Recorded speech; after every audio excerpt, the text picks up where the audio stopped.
Hi friends, ഞാൻ നിൽക്കുന്നത് തമിഴ്നാട്ടിലെ രാമനാഥപുരം ജില്ലയിൽ സ്ഥിതി ചെയ്യുന്ന പ്രസിദ്ധമായ രാമേശ്വരം ക്ഷേത്രത്തിന് സമീപമാണ്. ഭാരതത്തിലെ പവിത്രമായ ചതുർധാമുകളിൽ ഒന്നാണ് രാമേശ്വരത്തെ ഈ ക്ഷേത്രം. രാമേശ്വരത്തെ കാഴ്ചകളും വിശേഷങ്ങളും നമുക്ക് കണ്ടു നോക്കാം. ആനന്ദ് സ്കൈപ്സിലേക്ക് എല്ലാവർക്കും സ്വാഗതം. രാമേശ്വരം കടൽ തീരത്ത് പിതൃക്കൾക്ക് ബലിയർപ്പിക്കുന്നതിനായി ധാരാളം പേർ നിത്യേന ഇവിടെ വന്നു പോകുന്നു. ബലിതർപ്പണത്തിന് ശേഷം ക്ഷേത്രത്തിനുള്ളിലെ 22 കിണറുകളിലെ പുണ്യതീർത്ഥം ശിരസിൽ തളിച്ച് പ്രാർത്ഥിച്ചാൽ പുണ്യമാണെന്നാണ് വിശ്വാസം. ഇന്ന് എൻ്റെ മദറിൻലോയുടെ ബലിതർപ്പണത്തിനായിട്ട് ഭാര്യയും മകനും ഭാര്യ സഹോദരനും കൂടിയാണ് വന്നിട്ടുള്ളത്. കർമ്മങ്ങൾ ചെയ്യിക്കുന്നതിന് ക്രമീകരണങ്ങൾ നടത്തി ധാരാളം പൂജാരിമാർ ഇവിടെയുണ്ട്.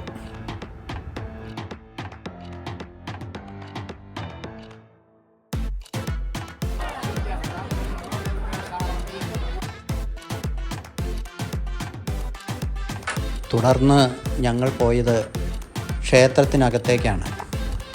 അവിടെ വീഡിയോഗ്രാഫി അനുവദനീയമല്ലാത്തതുകൊണ്ട് ഉള്ളിലെ കാഴ്ചകൾ കാണിക്കുവാൻ സാധിക്കുന്നില്ല.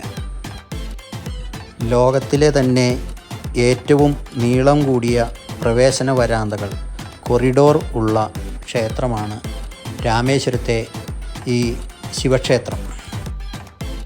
ലങ്കാധിപതിയായ രാവണനെ നിഗ്രഹിച്ച ശേഷം ശ്രീരാമനും സീതയും ലക്ഷ്മണനും അയോധ്യയിലേക്ക് മടങ്ങുന്ന വഴി ഈ രാമേശ്വരത്ത് വന്നു.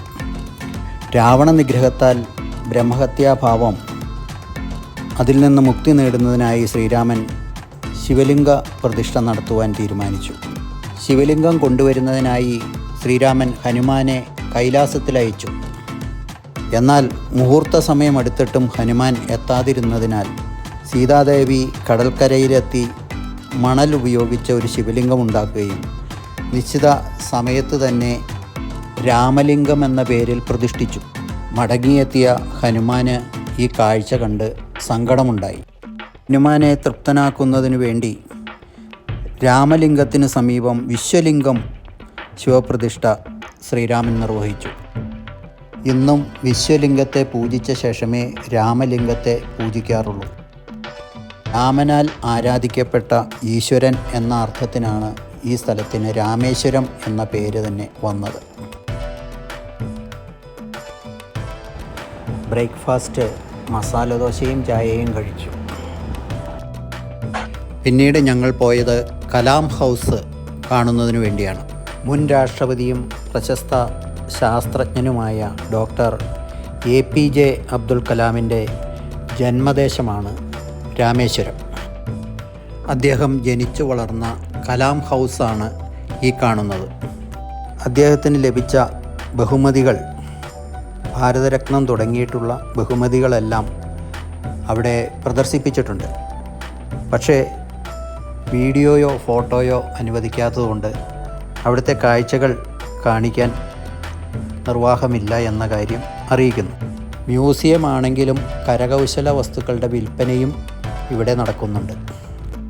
പിന്നീട് ഞങ്ങൾ പോയത് doctor APJ Abdul Kalam national memorial കാണുന്നതിന് വേണ്ടിയാണ്. അദ്ദേഹം അവസാനമായി അന്ത്യവിശ്രമം കൊള്ളുന്ന ഒരു സ്ഥലം. വളരെ മനോഹരമായ ഒരു ഗാർഡൻ ചുറ്റും ഒരുക്കിയിട്ടുണ്ട്. 2017 പ്രധാനമന്ത്രി ശ്രീ നരേന്ദ്രമോദിയാണ് ഈ ചരിത്ര സ്മാരകം രാജ്യത്തിന് സമർപ്പിച്ചത്. മുസ്ലിം ദേവാലയങ്ങളുടെ ചാരുതയിൽ നിർമ്മിച്ചിട്ടുള്ള മകുടവും അനുബന്ധ കാഴ്ചകളും വളരെ മനോഹരമാണ്. ഒരു നിമിഷം ആ ദിവ്യാത്മാവിന് വേണ്ടി പ്രാർത്ഥിക്കാനുള്ള അവസരം കൂടിയാണ് ഇവിടെ വരുമ്പോൾ നമുക്ക് ലഭിക്കുന്നത്. പാമ്പൻ പാലം രാമേശ്വരത്തെ പ്രധാന കാഴ്ചയാണ്. രാമേശ്വരം ദ്വീപിനെ ഇന്ത്യയുടെ മണ്ണിലേക്ക് ബന്ധിപ്പിക്കുന്ന പാലമാണ് പാമ്പൻ പാലം. കടലിലൂടെയുള്ള ഈ പാലം കാണാൻ ഒത്തിരി സന്ദർശകർ നിത്യേന ഇവിടെ എത്തുന്നു. റോഡ് മാർഗവും ട്രെയിൻ മാർഗവും സഞ്ചരിക്കാവുന്ന തരത്തിലാണ് ഈ പാലം ക്രമീകരിച്ചിട്ടുള്ളത്. ഇവിടെ ശക്തമായ കാറ്റാണ്. ക്യാമറകൾ പോലും തെറിപ്പിച്ച് കളയുന്ന തരത്തിൽ ഉള്ള കാറ്റ്. എങ്കിലും ക്യാമറ മുറുകെ പിടിച്ചുകൊണ്ട് തന്നെയാണ് ഞാൻ ഈ വീഡിയോ എടുക്കുന്നത്. കാറ്റിൻ്റെ ശക്തി കൊണ്ട് ഈ പാലത്തിന് ചലനം സംഭവിക്കുന്നുണ്ട് എന്ന് തോന്നും. വളരെ ഗംഭീരമായ കാഴ്ചയാണ് ഈ പാലത്തിൽ നിന്ന് നമുക്ക് കാണാൻ കഴിയുന്നത്. പാലത്തിൻ്റെ കൈവരികൾക്കരികിലൂടെ നടന്ന് ധാരാളം പേര് ഫോട്ടോ എടുക്കുന്നു, കാഴ്ചകൾ കാണുന്ന ദൃശ്യം നമുക്കിവിടെ കാണാം.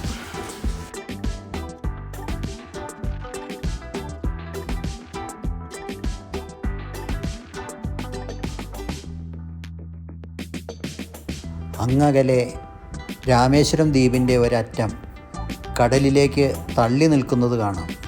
അതിനു ചുറ്റും ധാരാളം ഫിഷിംഗ് ബോട്ടുകൾ മത്സ്യബന്ധനം നടത്തുന്ന കാഴ്ച നമുക്ക് കാണാൻ കഴിയും.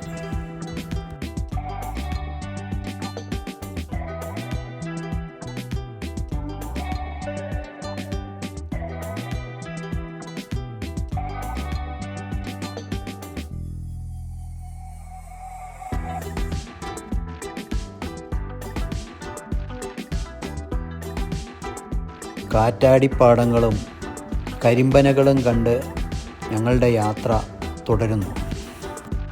വിശപ്പിൻ്റെ വിളി ഞങ്ങളെ വല്ലാതെ അലട്ടിക്കൊണ്ടിരുന്നു. അടുത്ത് കണ്ട ഒരു ഹോട്ടലിൽ കയറി ഭക്ഷണം കഴിച്ചു. വെജിറ്റബിൾ മീൽസാണ് കഴിച്ചത്. ഒത്തിരി വിഭവങ്ങളുണ്ടെങ്കിലും രുചികരമായ ഐറ്റംസ് വളരെ കുറവായിരുന്നു. യാത്രയിൽ ഇതെല്ലാം പ്രതീക്ഷിക്കണം.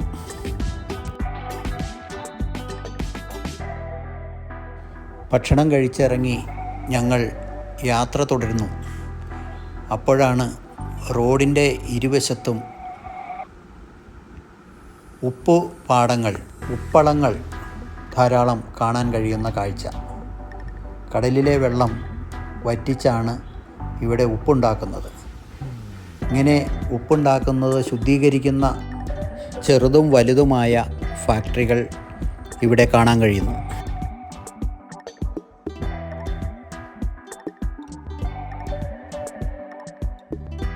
രാമേശ്വരത്ത് നിന്ന് ഞങ്ങൾ പോയത് കന്യാകുമാരിയിലേക്കാണ്. അവിടെ ചെന്ന് സൂര്യോദയം കാണണം.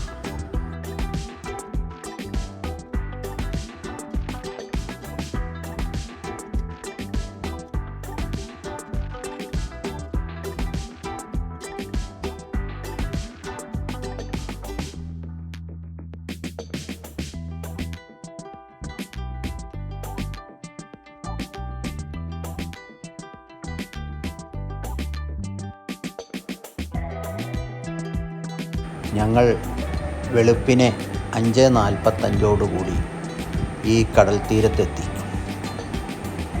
കിഴക്ക് ചക്രവാളത്തിൽ ചുവപ്പ് പ്രകാശം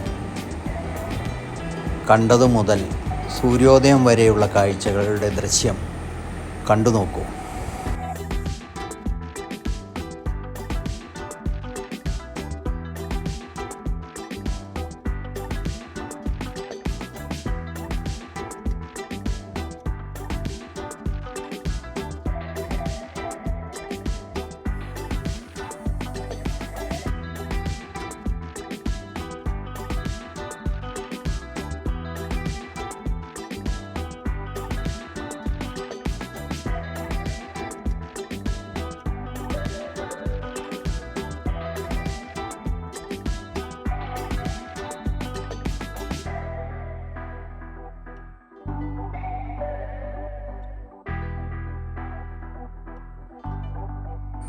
കന്യാകുമാരിയിലെ കാഴ്ചകളും വിശേഷങ്ങളും വിവേകാനന്ദ പാറ, തിരുവള്ളുവർ പ്രതിമ, ഗ്ലാസ് ബ്രിഡ്ജ് എന്നിവ നമുക്ക് അടുത്ത എപ്പിസോഡിൽ കാണാവുന്നതാണ്.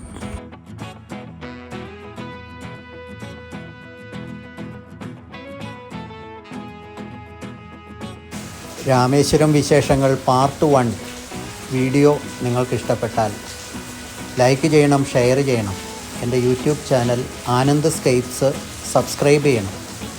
അടുത്ത വീഡിയോയുമായി ഞാൻ വരും വരെ എല്ലാവർക്കും ഗുഡ് ബൈ.